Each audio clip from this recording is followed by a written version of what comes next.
आज आपके साथ मैं कुछ ऐसी बातें डिस्कस करना चाहता हूँ जो मुझे लगता है कि हर किसी को पता होना चाहिए रिलेशनशिप जाने से पहले। कसम से अगर मुझे ये पहले पता होता तो शायद मेरी लाइफ में वो कुछ ऐसे लोग जो आज मेरी लाइफ में नहीं है शायद वो मेरी लाइफ में होते। तो कोई भी रिलेशनशिप स्टार्ट करने से पहले आपको ये कुछ बातें हैं जो पता रहनी और समझनी बहुत ज़्यादा ज़रूरी हैं। सबसे पहली बात जो है वो है कि ये पूरा जो संसार है, जो पूरे जो क्रिएशन है, ये डुअलिटी से बनी हुई है। ये मैंने बहुत बार बहुत वीडियो में ये बात बोली है कि जो चीज़ हमें सुख देगी वो हमें दुख भी देगी। तो जो हमारा गर्लफ्रेंड या बॉयफ्रेंड है, आज हमें मज़े आ रहे हैं, जैसे मतलब रिलेशनशिप स्टार्ट करते हैं तो हमें स्टार्टिंग में बहुत ज़्यादा मज़े आते हैं। पहले 3 महीने में तो माइंड में डोपामिन जनरेट हो रहा होता है बहुत ही हाई मात्रा में, बहुत ही अच्छी मात्रा में। तो उससे क्या होता है कि हम एक फेक आइडेंटिटी एक दूसरे के सामने शो कर रहे होते हैं। समटाइम अपने वो दुख और जो परेशानियां और जो फ्रस्ट्रेशन हमारे अंदर होती है हम एक दूसरे को नहीं दिखा रहे होते।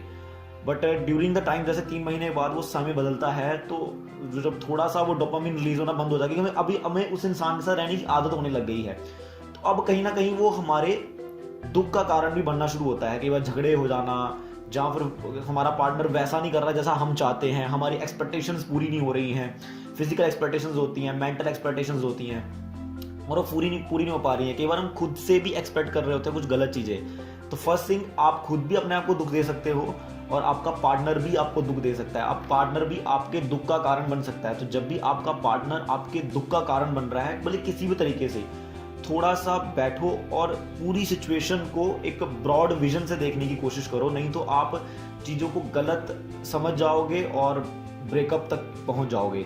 सो मेन कंसर्न है कि जब भी ऐसी सिचुएशन आए कि आपका पार्टनर और आपके बीच में कुछ ऐसी अनबन चल रही है, जब कुछ ऐसी सिचुएशन क्रिएट हो गई है जिसको आप दोनों समझ नहीं पा रहे और सिचुएशन वाइज ब्रेकअप तक पहुंचने वाली है, पूरा मतलब ऐसा आपको डर लगने लग गया अंदर से कि ब्रेकअप होने वाला है, तो एक बार कॉपी पेन लेके पूरी सिचुएशन को लिखो और आइडेंटिफाई करो कि गलती कहाँ हो रही है। और आपको वहाँ पे टॉलरेट करना सीखना है, बिकॉज जब भी हम एक दूसरे के दुख का कारण बनते हैं, बहुत ज़रूरी है हम एक दूसरे को टॉलरेट करें उस समय।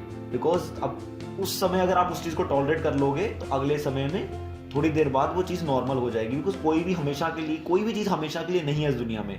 इस दुनिया में डुअलिटी है, जो सुख देगा वो दुख भी देगा, और कोई भी चीज़ हमेशा के लिए नहीं रहती है। अगर अभी तुम्हारी परेशानी हो रही है किसी वजह से, थोड़ी देर बाद तो परेशानी ठीक हो जाएगी। एटलीस्ट पेशेंस रखो, ठीक है। दूसरा पॉइंट है कि झगड़ों को उतना सीरियसली नहीं लेना चाहिए। अगर आप सोचो, अगर आपके पेरेंट्स ने उनके बीच में होने वाले झगड़ों को सीरियसली लिया होता तो आप और आपके पेरेंट्स आप आज एक दूसरे के साथ नहीं होते। पुराने जमाने में लोग एक दूसरे के साथ रहते थे, एक दूसरे को टॉलरेट करते थे, बिकॉज इस रियलिटी को समझते थे कि इस दुनिया में डुअलिटी है, जो मेरे सुख का कारण है वो मेरे दुख का कारण भी है, बिकॉज वो स्पिरिचुअलिटी को बहुत अच्छे से समझते थे। तो दूसरी बात, अगर उनके बीच में झगड़े भी होते थे तब भी वो एक दूसरे को समझने की कोशिश करते थे।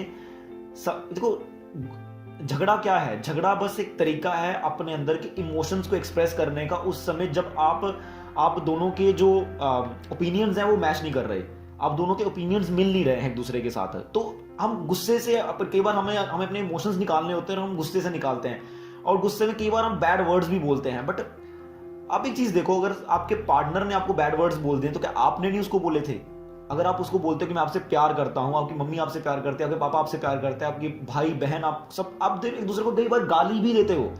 बट ये गर्लफ्रेंड बॉयफ्रेंड के सीन में ऐसा नहीं होता है। अगर एक दूसरे को कुछ ज्यादा ही कुछ बैड वर्ड्स बोल दिए हो जो सहन नहीं कर पा रहे हो, तो आप एक दूसरे को छोड़ते हो। ऐसी सिचुएशंस में समझना चाहिए कि भाई झगड़ा ही हुआ है तो क्या हो गया, समझ रहे? ये वाला आपको मेंटेलिटी पहले से ही क्रिएट करनी पड़ेगी रिलेशनशिप में, तब जाके आप लॉन्ग टर्म रिलेशनशिप को लेके जा सकते हो। नहीं तो हर दूसरे झगड़े को आप सीरियसली लोगे और हर दूसरे झगड़े बाद आपको ऐसा लगेगा कि भाई ब्रेकअप होने वाला है, अब मेरा तो रिलेशनशिप खत्म होने वाला है, समझ रहे? तो झगड़ों को उतना सीरियसली नहीं लेना है, बस देखना है कि हाँ यार उस समय उसको कोई बात पसंद नहीं आई तो उसने गुस्से में बोल दिया। गुस्से में डेफिनेटली हर कोई बैड वर्ड्स यूज करता है और आप भी करते होगे। सो यहाँ पे अंडरस्टैंडिंग क्रिएट करना बहुत ज्यादा जरूरी है अपने दिमाग के साथ, दूसरे बंदे के साथ नहीं, अपने दिमाग के साथ अंडरस्टैंडिंग क्रिएट करना जरूरी है कि भैया तो क्या हो गया, उसने बोल दिया, जब मुझे गुस्सा आता है मैं भी तो बोलता हूँ, ठीक है।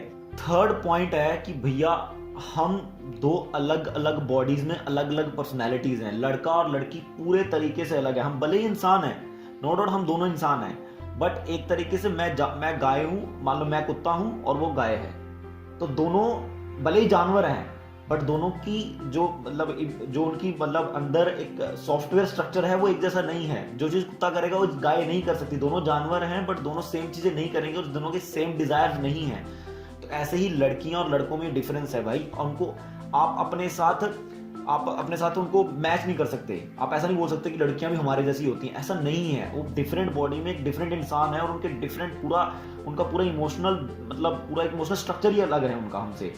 सो हमें पूरी लाइफ टाइम, भले हमारा रिलेशनशिप कितना भी पुराना हो गया हो, तब भी हमें ये वैसा समझनी चाहिए अभी भी हमने एक इंसान को पूरे तरीके से नहीं समझा है। वो एक अलग इंसान है, उसको एक अलग क्रीचर, एक अलग पर्सनैलिटी लेके चलो। जब तक आप उसको एक अलग पर्सनैलिटी नहीं लेके चलोगे, लड़के दोस्तों के साथ कंपेयर करोगे, वो ऐसा नहीं करती, ऐसा करती है, वैसा नहीं करती, ये नहीं कर पाती, और उतना स्ट्रॉन्ग। जब लड़कियां लड़कों से कुछ ऐसी एक्सपेक्टेशन कर रही है जो लड़कियां ही कर सकती हैं, लड़के नहीं कर सकते।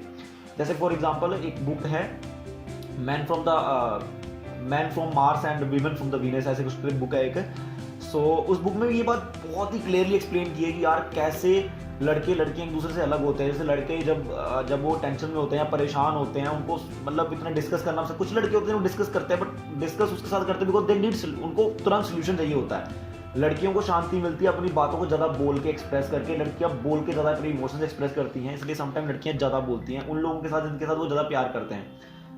सो in end of the day मैं अगर शॉर्ट शब्दों में बोलूँ कि हम दोनों अलग अलग पर्सनैलिटीज़ हैं, अलग अलग बॉडीज़ में, हमारी बॉडीज़ के अलग अलग कॉम्प्लेक्सिटीज़ हैं।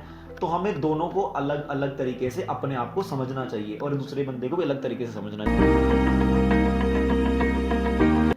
Last but not the least कि अपने रिलेशनशिप के लिए गोल सेट करो। गोल सेट करना बहुत ज़्यादा जरूरी है अपने रिलेशनशिप के लिए, बिकॉज अगर आप गोल सेट नहीं करते हो तो आप बस चल रहे हो, और जिस टाइम आपके रिलेशनशिप में थोड़ा सा भी डिस्ट्रैक्शन होगा, थोड़ा सा भी कुछ प्रॉब्लम आएगा, आप तुरंत रिलेशनशिप ब्रेक कर दो, बिकॉज आपके लिए कोई गोल नहीं है रिलेशनशिप का। आप बस साथ में रह रहे हो और मजे कर रहे हो, और आपका गोल है मजे करना, और जैसे ही मजे खत्म होंगे आपका रिलेशनशिप खत्म हो जाएगा। सो बहुत ही जरूरी है कि आप अपने रिलेशनशिप के लिए एक डेफिनेट गोल बनाओ, और जब भी कोई प्रॉब्लम हो रिलेशनशिप में तो आप तुरंत अपने उस गोल को दोबारा देखो कि क्या मेरे रिलेशनशिप के गोल के साथ मेरी हरकतें मैच कर रही हैं, मेरी एक्सपेक्टेशन जो है वो मेरे गोल के साथ मैच कर रही हैं। मे बी आपने अपना गोल ऐसे बनाया होगा कि मैं अपनी गर्लफ्रेंड की या मैं अपने बॉयफ्रेंड की हर बात सुनूंगा, उसको हेल्प करूंगा उसकी लाइफ में, और उसकी लाइफ को सक्सेसफुल बनाने के लिए मैं ज़्यादा से ज़्यादा कैसे मैं उसके लिए हेल्पफुल हो सकता हूँ, मैं इस चीज़ की कोशिश करूंगा। समझ रहे हो? बट ड्यूरिंग द टाइम आप देखते हो कि आप उससे एक्सपेक्ट कर रहे हो कुछ, कि वो तुम्हें कुछ दे, वो तुम्हारे लिए कुछ करे, बट ये तो आपका गोल नहीं था। तो आपको गोल जरूर लिखना है अपने रिलेशनशिप के लिए कि आप क्या करना चाहते हो। अब उस गोल की एकदम एक्यूरेसी में जाना है आपको, और जब भी कोई रिलेशनशिप में प्रॉब्लम हो तो अपने गोल को देखना है, क्या ये वैसी हरकतें हैं जो मेरे गोल को कंप्लीट कर रही हैं। अगर वैसी हरकतें नहीं हैं तो आप अपनी हरकतों को चेंज करो, लिख के सिचुएशन को समझो कि सिचुएशन कैसी चल रही है दोनों तरफ, और मुझे कैसे समझना चाहिए। हमेशा एक ऐसे सोल्यूशन की तरफ बढ़ो जो दोनों के लिए फायदेमंद हो, ना कि किसी एक के लिए। बिकॉज अगर एक के लिए फायदेमंद, अगर हम जहां पे आप लोग देखते हैं ना, लोग बहुत ही रूड बिहेव करते हैं एक दूसरे के साथ, उनको कभी प्यार हुआ ही नहीं एक दूसरे से, वो सिर्फ और सिर्फ लस्ट कर रहे थे। और अगर मान लो फिर भी वो बोलते कि नहीं हम दूसरे से प्यार करते थे, तो वहां उनके साथ प्रॉब्लम क्या है कि उनके रिलेशनशिप का कोई गोल नहीं था। उनके रिलेशनशिप का सिर्फ एकमात्र गोल था, और वो था प्लेजर प्लेजर प्लेजर। और जैसे उनकी रिलेशनशिप में कोई डिफिकल्टी आई, उन्होंने वो खत्म कर दिया।